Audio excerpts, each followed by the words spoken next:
Hey, welcome to another episode with me, Shashank Udupa. And in today's episode, we're going to learn something awesome today because look, what's happening is inflation has gone up. We all know this. The stock market is falling constantly because the Fed is increasing the rate. Every sector is going down right now. But then we keep saying, you know what, we should invest in recession-proof stocks. We should invest in inflation-proof stocks, right? But if I ask you this question right now, how many sectors do you know that you need to invest in right now, which is actually recession proof or actually inflation proof, right? So we need to understand all these sectors. So today what I'm going to do is, this is a very educational session that I'm going to do. Today I'm going to show you with data, with history of all the inflation that is happening, with research reports. I'm going to show you what are the actual sectors that we should be focusing on right now for the next few months, or at least until this whole recession gets over, and then we will focus on all of that and we will look at data accordingly. So before wasting any more time, let's deep dive. This is an information session, so I hope you get your aha moment in this session as well. Okay, see you soon. Now the first thing that I want to do is I'm going to show you money control, and again today the market has gone down. If I show you the last 5-day market trend, and you have all been seeing this, it has been going down quite significantly,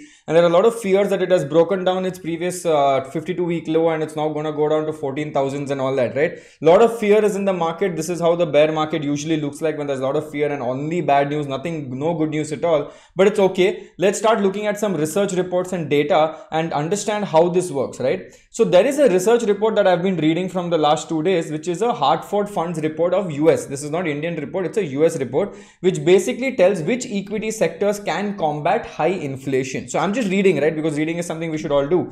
Now, when you look at that, I'm going to go directly to the important parts. What it says is, whenever there is high inflation, it hurts the people who have high PE multiples. Now, what is PE multiples? PE multiples is price to earnings ratio. Anyone who's overvalued, when there's high inflation, it will hurt these people the most. And that is why you see the correction that is happening are for the big guys who are already trading at premium multiples. But when the reversal happens, when inflation goes down, these top companies' PE ratios only will go up again. I mean, these guys will recover in the same speed that they've fallen down. Okay, so whenever inflation goes up, PE ratio gets affected the most. Strong PE ratio, the guys who are very high. Understood? Now, let's look at the other sectors that are there in the market. Now, this is very important. Look at this. I'm going to zoom in a little bit for you guys to look at this, right? Again, this is a very informative session, so please pay attention to this.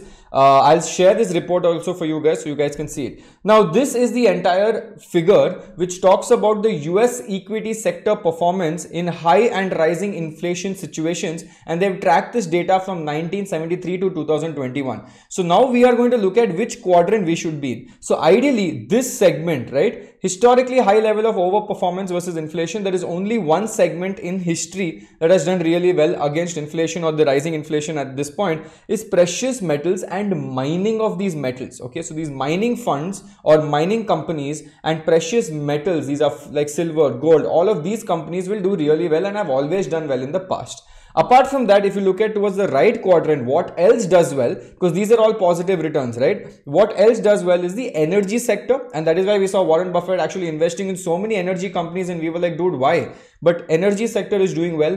REITs are doing well in this segment, because why? Rising inflation will obviously help the REIT department as well, and it's also nice passive income. Consumer staple industry will do well. All your FMCG companies, because we cannot, I mean, shrinkflation and all that is happening right now, but whatever it is, the prices of your dear beloved Maggie will go up, right? So that is what is happening. So consumer staples go up because these FMCG companies will pass this increase in price to the end customer, right? Even though we're a price sensitive market, we will pass this on to the end customer, and we have to pay that extra cost for having that cup of tea or cup of Maggie, right? Now, that is one. Utilities, because these are again utilities. As I talk about the energy segment, utilities are also there in the power segment, right? So for example, power is something we will all need, and it will continue to remain well and continue to do so as well. Healthcare will do well. Obviously, we know that pharma and healthcare, hospitals, I mean, evergreen. Recession mein to aur tension ho jata hai, BP बढ़ जाता है. So healthcare industry will do well, and some industrial segments will do well. Now, if you look at what are the bad things, right? What will not do well?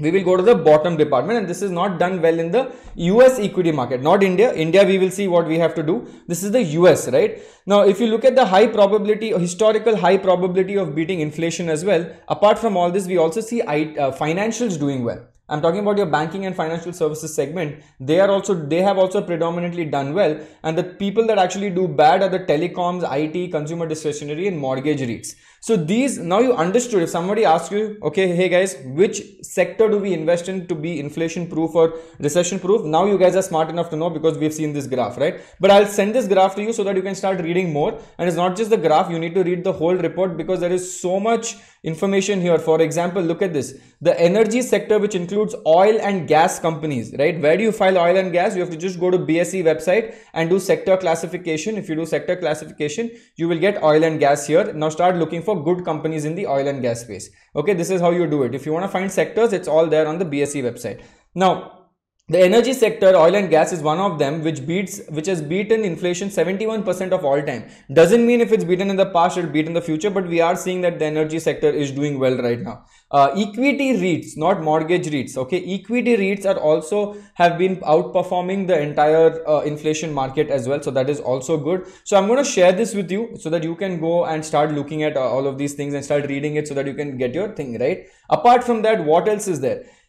There's another article that came out as well, but this was not now, this was last year, where they predicted that the inflation scare the stocks that will perform the well. And last year they predicted that energy and industrials most positively correlated to rising cost inflation. And this is when Warren Buffett started investing heavily in all those oil companies like Chevron, BP, Occidental Petroleum, and a lot of other companies, right? So again, a very interesting article for you guys to read. You can just Google this and read, where they've actually shown you which sector has been doing well and has not been doing well. Again, from a US standpoint, not Indian standpoint. Indian standpoint, I'll talk about right now after this. I don't worry, I have reports for everything, right? So again, if you look here, energy has done well, industrials have done well. If you look at IT, almost there, but again, IT is not very dependent on inflation, so it's okayish. Materials, real estate does really well in an inflation market. And obviously, they're saying the S&P index also did really well. Okay, now coming to India. Let's understand कि Shashank India में क्या हो रहा है. Now, analysts basically zero in on 5 recession-proof sectors in India, or inflation-proof, sorry, not recession, but inflation-proof sectors. And if I go down, let me show you what it is, right? So they're telling what to stay away from. So some of them have said that weak demand and higher costs are expected to lead cuts in the estimates for auto companies, auto ancillary companies, cement companies, building material and consumer staples, and oil and marketing companies among them. These are the companies that they're saying will have slight significant degrowth, right? And what are the companies that are good? Analysts expect earnings upgrades in real estate. Okay, real estate is going to do well, and we saw that with the US market as well. Banks, which is the financial segment, energy segment, which is your Reliance Industries and your ONGC, are going to do well, and commodity companies, which are metals, right? So if you go here, you can see all of it. There's banking and finance. You can check out all the companies here. Obviously, guys, you need to do your own research and find fundamentally good stocks that you feel will do well. Also check if they're not overvalued, because if they're overvalued, then you'll be in a small issue. So don't go too much into that. But you can see metals and mining is here. So you can go and see these companies, and boom, they're already like doing slightly well. But metals in our country have slightly taken a short hit because of Tata Steel and all these other companies being overvalued right now, or they had gone up too much. But if you look at the mining companies, you start looking at all of them here, and you start looking at pharmaceuticals, you start looking at real estate segment is here. So all the companies are here. You can filter it according to market cap and start checking out these companies. The REITs are also here. I'll make a separate video on REITs for you guys, right? So these are the things that they are saying. So what they're saying is reduce exposure to broader markets, focus on large size businesses which have pricing power and healthy balance sheet. What this basically means is that they're saying focus on companies that are really strong fundamentally, have a rich cash flow, they have a lot of reserves and surplus in their bank account. Basically, don't invest in your penny stocks. Try to find companies that are either mid cap to large cap region, right? So something that is really good, and readjust sector allocation in favor of companies like IT services, because IT sector doesn't get affected by inflation so much. Defense companies, which are evergreen. The defense sector is evergreen. Real estate, bank, metal is something that everyone is saying. So why are we not investing in these, right? So real estate, bank and metals, we need to start looking for good companies in these sectors as well. Now, Ambit Financial also has released a new report which talks about inflation transitionary or is it persistent, right? And here they have attributed global inflation to a lot of other things. Again, I'm not going to go deep into it. I'll share this report, but the main important thing over here is they talk about why this inflation has come and why the rise in inflation has basically been attributed to commodity shortage, mainly because of Russia invasion of Ukraine. So even though the money that was printed all the time because of the US guys started printing a lot of money and they created this inflation, Russia and Ukraine war was a catalyst to make this inflation go up really high. So because of that, large fiscal stimulus because of COVID, it was all a mixture of a lot of nonsense. COVID came, we reacted by printing more money, Russia went and fought with Ukraine, created a shortage, created inflation, and now everyone's like, boss, badao, inflation rate badao, right? So try to reduce the inflation by increasing the interest rate. So all of this is happening right now in this space. But again, what we need to focus on, okay, let me come back for this, right?